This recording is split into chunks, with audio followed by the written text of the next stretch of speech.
नमस्कार मेरे प्यारे भारतवासियों।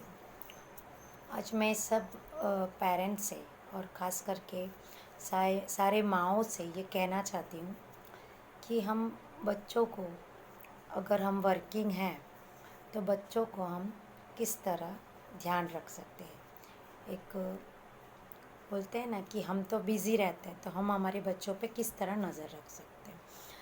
तो एक तो मेरे साथ ऐसा है कि मेरी जो मम्मी है वो घर पे ही है, तो मेरा तो घर पे ही प्रोफेशन है जो टीचिंग का चलता है, कोचिंग चलता है। तो मेरा बेटा उन पे ही निर्भर है, मीन्स वो देखती रहती है सब कुछ। एक आई कैमरा है जो real real human being camera. तो मैं ये एक एडवाइस दे सकती हूँ कि अगर आप वर्किंग हो और आप अफोर्ड कर सकती हो कि कैमरा लगाना, और आपके मेड्स है घर पे, तो आपको कैमरा लगाना बहुत ज़रूरी है।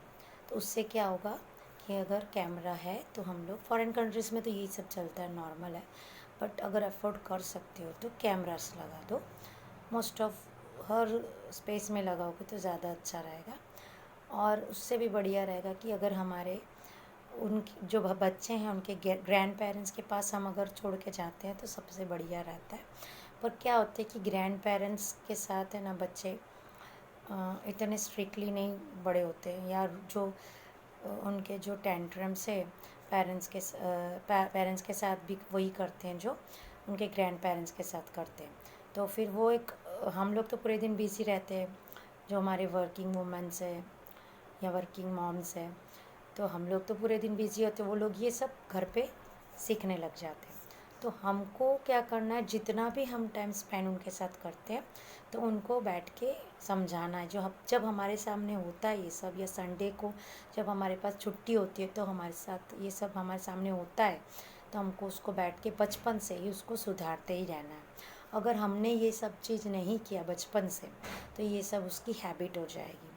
और फिर घर पे जब एक छोटी छोटी चीज़ों के लिए ज़िद करता है, वो बाहर जाके भी ज़िद करेगा। ठीक है, मेरा बच्चा को मैंने ऐसे बड़ा किया है कि जो बचपन में जैसे कोई दुकान में, शॉप में जाए, नियर बाई शॉप में, तो मैंने बहुत सारे बच्चों को देखा है कि मम्मी यही चाहिए तो मुझे यही चाहिए, और उसकी मम्मी परेशान होकर जिद करके नीचे गिर जाता है ना, तो वो ला के ही दे देती है।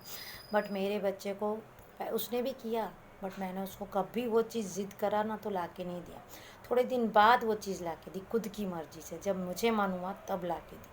तो और मैंने एक चीज़ उसको क्लियर ही कर दी कि तू जब मांगेगा, अच्छे से मांगेगा तो मिलेगा, और ज़िद करेगा वो चीज़ नहीं मिलेगा। वो अभी भी कभी कभी करता है, 8th में आ गया, बट वो अभी भी करता है।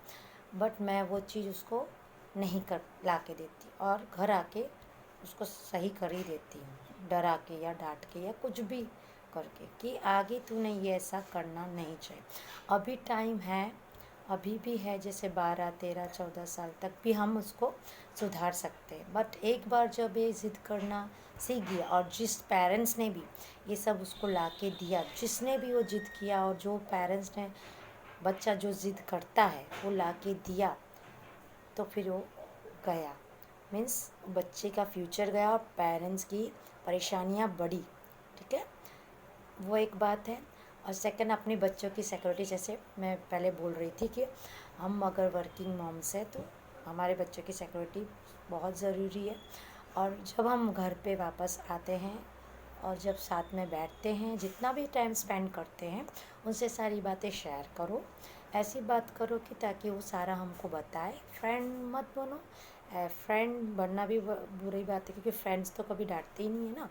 फ्रेंड्स तो ऐसे होते हैं, उन एक फ्रेंड्स का एक डेफिनेशन है कि फ्रेंड्स तो हमेशा मस्ती मजाक करते हैं, या डांटते तो कभी है नहीं, हमारे हमारे साथ हर वक्त होते हैं। तो फ्रेंड्स तो पेरेंट्स, ऐसे लोग कहते हैं कि फ्रेंड्स बनना चाहिए एक एज के बाद, बट फ्रेंड्स इतना भी मत बनो कि जो भी गलती भी कर रहा है हम उसको हाँ हाँ ऐसे इग्नोर कर सकते। ऐसा कभी नहीं करना है।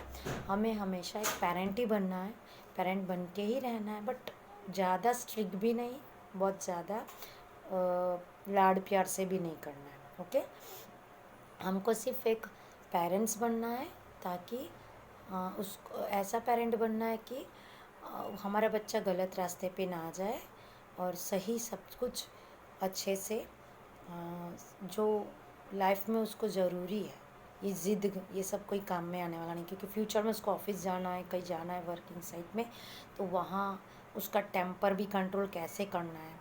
मैं तो ये भी सिखाती हूँ कि अगर तुम्हारे क्लास में कोई बच्चे के साथ अनबन हो जाती, तुम्हारी गलती नहीं है, तो भी उसको सॉरी करके उसको इग्नोर ही कर देना है। और अगली बार अगर फिर से बार बार होता है तो एक बार टीचर को बोल देना है, और फिर उसके साथ कोई फ्रेंडशिप रखना नहीं है, या फ्रेंडशिप भी नहीं रखना है, दुश्मनी भी नहीं रखना है, क्योंकि अगर दुश्मनी रखेगा तो फिर वो बदला की भावना है। आजकल के बच्चों की अलग अलग एटमॉस्फेयर से आते हैं, तो बच्चा क्या कर सकता है, हमारा बच्चों को हम अच्छा ही सिखाते हैं, बट जो दूसरा बच्चा है वो कहाँ से आता है, किस एटमॉस्फेयर से आता है, क्या सीखा है, हमको नहीं मालूम। क्रिमिनल माइंडेड है, क्रिमिनल क्या है, उसकी सोच किस तरह का कुछ प्रॉब्लम है साइकेट्रिक, तो वो हमको नहीं मालूम।